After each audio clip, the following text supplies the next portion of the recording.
Hello students, Kumar study circle में आप सबका स्वागत है। कैसे हो आप लोग? आशा करता हूं सब अच्छे होंगे। चलिए आज सीजीएसआई मेंस के पेपर को आगे बढ़ाते हुए एक और ऑब्जेक्टिव क्वेश्चंस जो मेरा हरित क्रांति, श्वेत क्रांति और सूचना क्रांति काफी सरल विषय है, इस पर अवलंबित है और आप लोगों को केवल प्रैक्टिस करना है। मेरे बोलने से पहले, उत्तर बताने से पहले सोच लेना है कि उत्तर क्या आएगा। इसमें काफी सरल क्वेश्चंस आपको मिलेंगे देखने को, और यहाँ पर हम चलते हैं और आप बनाने की कोशिश कीजिए। पहला क्वेश्चन आपके सामने आता है, हरित क्रांति का सर्वाधिक लाभ किस फसल में हुआ था? क्वेश्चन से मक्का एवं बाजरा, गन्ना एवं चाय, गेहूं और चावल, मक्का और ज्वार। सही आंसर इसका सी आएगा। गेहूं और चावल पर इसका प्रभाव सबसे अधिक पड़ा। भारत में हरित क्रांति की शुरुआत कब हुई? 1950-51 में, 1966-67 में, 1980-81 में या 1971-72 में? वास्तव में इसकी जो शुरुआत हुई थी हरित क्रांति की 1966-67 में हुई थी। ऐसी अवस्था आई थी, भारत में अकाल भी पड़ा हुआ था और भारत को दो दो युद्ध से निपटना पड़ रहा था। पाकिस्तान और चीन के साथ युद्ध हुआ और दो दो युद्ध से निपटना पड़ा। भारत की स्थिति बहुत खराब थी, पंचवर्षीय योजना चला भी नहीं पाता वो भारत। इसी अवसर पर उसने योजना अवकाश नाम है, इसी समय जो हुआ, पंचवर्षीय योजना नहीं चल रही थी, योजना अवकाश का समय था और योजना अवकाश के समय 1966-67 में भारत में हरित क्रांति की शुरुआत हुई थी।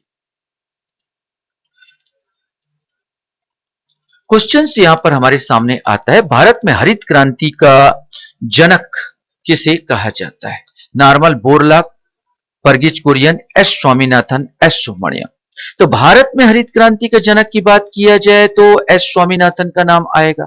अगर विश्व में हरित क्रांति के जनक किया जाए तो नॉर्मन बोरलॉग तो सब वापिक है इसके नाम से कि नॉर्मन बोरलॉग को विश्व का हरित क्रांति के जनक के नाम से हम जानते हैं। मैक्सिको में इन्होंने अपना कार्यभार संभाला था और इन्होंने हाइब्रिड जो प्रजाति के पौधों को लेके आया और सिंचाई के साधन और बहुत ज्यादा खातू आतू दे के, मैंने खाद आद दे के अधिक से अधिक उत्पादन करने पर जल दिया। और जब ये सफल हुए तो भारत में, हालांकि सहयोग इनका भी था, भारत में नॉर्मन बोरलॉग के सहयोग से एस स्वामीनाथन, यहाँ के जो अपने वैज्ञानिक थे, कृषि वैज्ञानिक एस स्वामीनाथन ने यहाँ पर इसका प्रयोग किया था।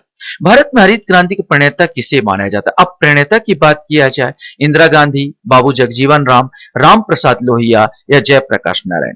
उस समय अगर बात किया जाए खाद्य और कृषि मंत्री कौन थे? बाबू जगजीवन राम। बाबू जगजीवन राम का भी बहुत बड़ा सहयोग था सुब्रमण्यम को, एस स्वामीनाथन को। तो बाबू जगजीवन राम को इसीलिए, हाँ, कार्यकाल उस समय था, जो प्रधानमंत्री बोला जाए तो इंदिरा गांधी था, प्रधानमंत्री इंदिरा गांधी थी, लेकिन बाबू जगजीवन राम जो थे उस समय कृषि एवं मंत्री थे, कृषि एवं खाद्य मंत्री जो थे बाबू जगजीवन राम, और उनका सहयोग एस स्वामीनाथन को बकायदा भरपूर मिला। इसीलिए हम हरित क्रांति के प्रणेता के रूप में बाबू जगजीवन राम को जानते हैं। हरित क्रांति शब्द का सर्वप्रथम प्रयोग किसने किया? William Gent, Norman Borlaug, Roosevelt या जॉन केनेडी? सही बोला जाए तो विलियम गेंट ने अपने भाषण में सबसे पहले हरित क्रांति का प्रयोग किया था। तो सही उत्तर आएगा विलियम गेंट।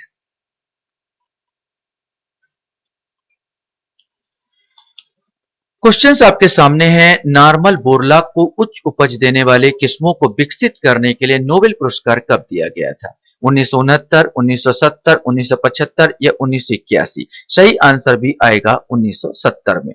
हरित क्रांति का प्रभाव भारत में निम्न में से किन फसलों पर नहीं पड़ा? अब आपको देखना है किन फसलों पर नहीं पड़ा। गेहूं, चावल, ज्वार, बाजरा, दलहन, तिलहन, इनमें से कोई नहीं।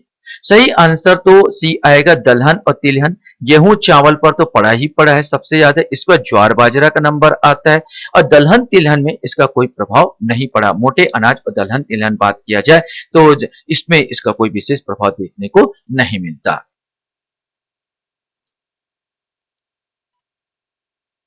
क्वेश्चन हमारे सामने यहां पर आता है, कृषि से संबंधित अम्ब्रेला योजना में कितने विकास मिशन को शामिल किया गया? 10, 11, 15 या 18? सही आंसर भी आएगा 11। श्वेत क्रांति की शुरुआत भारत में कब हुई? 1960 के दशक में, 1970 के दशक में, 1980 के दशक में या 1990 के दशक में? सही आंसर इसका भी आएगा 1970 के दशक में। क्वेश्चन हमारे सामने आता है, राष्ट्रीय दुग्ध दिवस कब मनाया जाता है?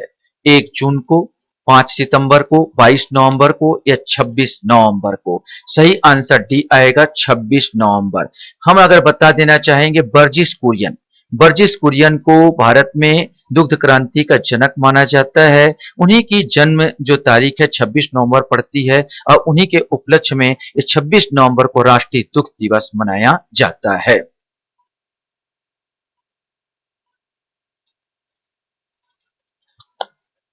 क्वेश्चन हमारे सामने है, भारत का दूध उत्पादन संपूर्ण विश्व में के उत्पादन का कितने प्रतिशत है?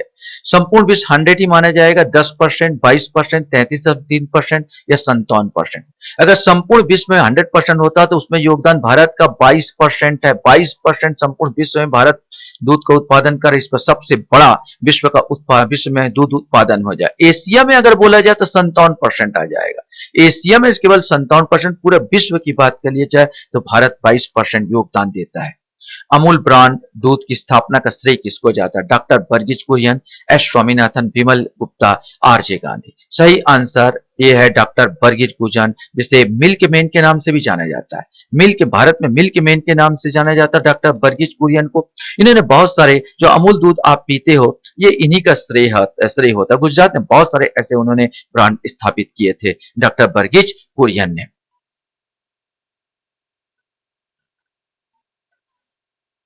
क्वेश्चन है आपके सामने, भारत का कौन सा शहर टेक्नोलॉजी हब के रूप में जाना जाता है? कोलकाता, मुंबई, नई दिल्ली, बेंगलुरु? सही आंसर डी आएगा बेंगलुरु। वर्तमान में गूगल के सीईओ कौन हैं? Sundar Pichai, Mark Zuckerberg, Elon Musk या जैक डोर्सी? सही आंसर ए आएगा सुंदर पिचई। सुंदर पिचई गूगल के सीईओ है। क्वेश्चन हमारे सामने आता है, पहला डिजिटल कंप्यूटर भारत में कब आया? 1950, 1951, 1956 या 1963? सही आंसर सी आएगा 1956 में पहला डिजिटल कंप्यूटर भारत में आया था। क्वेश्चन हमारे सामने यहां पर आता है कि इंफोसिस के संस्थापक कौन है, ये आपको बताना है। एन आर नारायण मूर्ति, जॉन के गोल्डब्रेक, सैम पित्रोदा या अजीम प्रेमजी?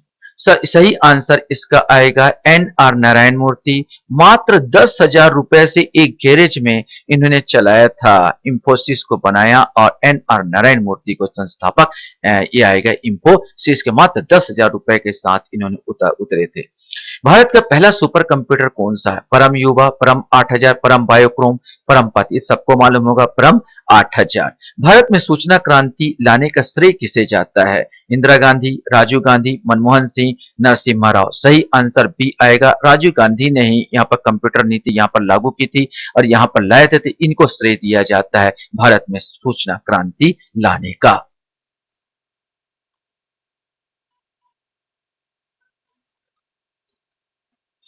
क्वेश्चन हमारे सामने आता है, भारत में सूचना क्रांति का अग्रदूत माने जाते हैं। सूचना क्रांति लाने से तो राजीव गांधी होगा, लेकिन अग्रदूत बोले तो एन आर नारायण मूर्ति, जय राम नरेश, सैम पित्रोदा, अजीम प्रेमजी? इस सैम पित्रोदा को भी बहुत ज्यादा श्रेय जाता है, तो सूचना क्रांति का अग्रदूत बोला जाता है किसको? सैम पित्रोदा को। भारतीय दूरसंचार विनियामक प्राधिकरण TRAI की स्थापना कब हुई थी, ये आपको बताना है। 1984 में, 1994 में, 1997 में या 1995 में? सही आंसर सी आएगा 1997 में।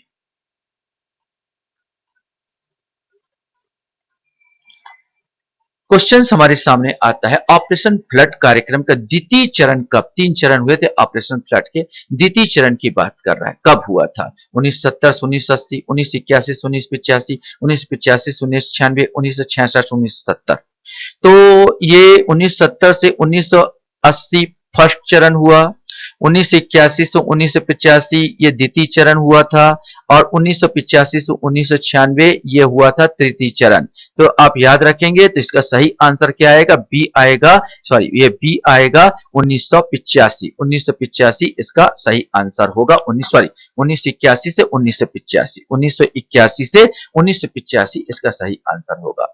कृषि विषयक हरित क्रांति को मानते हैं, माने कृषि विशेषज्ञ जो है वो हरित क्रांतियों के क्या मानते हैं? अन्न आत्मनिर्भर क्रांति, चावल क्रांति, गेहूं क्रांति, राष्ट्रीय स्वाभिमान क्रांति। सही आंसर सी, गेहूं क्रांति मानते हैं, क्योंकि इस समय सबसे ज्यादा अगर किसी फल को फायदा हुआ तो वह गेहूं में हुआ था।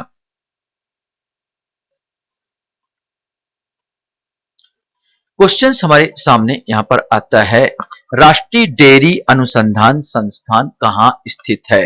रोहतक, हिसार, करनाल या जैसलमेर? सही आंसर सी आएगा, करनाल हरियाणा में पड़ेगा, हरियाणा में यह स्थित है। हरित क्रांति की शुरुआत हुई तृतीय पंचवर्षीय योजना, चतुर्थ पंचवर्षीय योजना, द्वितीय पंचवर्षीय योजना, अवकाश काल। पहले ही बता चुका था मैं, ये योजना अवकाश काल के समय इसकी स्थापना हुई थी। विश्व में भारत दूध का सबसे बड़ा उत्पादक देश है, दूसरे स्थान पर कौन है? अमेरिका, चीन, पाकिस्तान या ब्राजील? सही आंसर इसका आएगा अमेरिका। फिर दूसरे नंबर पर चीन, तीसरे नंबर पर चीन, चौथे नंबर पर पाकिस्तान और पांचवें नंबर पर है ब्राजील। मैंने पहला भारत, दूसरा अमेरिका, तीसरा चीन, चौथा पाकिस्तान और पांचवा ब्राजील।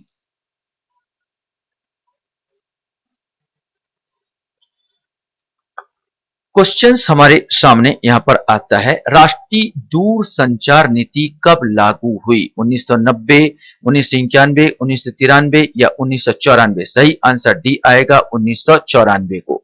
ईमेल का आविष्कार कौन है, आविष्कारक कौन है? Raymond Samuel Tomlinson, Tim Berners Lee, Michael Luther King या जॉन वेयर? सही आंसर ए आएगा Raymond Samuel Tomlinson.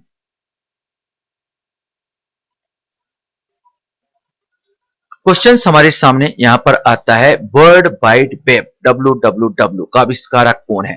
John Smith, Tim Berners Lee, Wright brothers या जॉन बेयर? सही आंसर भी आएगा टिम बर्नर्स ली। भारत में इंटरनेट सर्विस कब जनता के लिए खोला गया? 14 अगस्त 1995, 15 अगस्त 1996, 2 जनवरी 1995 या 1 मई 1996? सही आंसर ए आएगा 14 अगस्त 1995 को।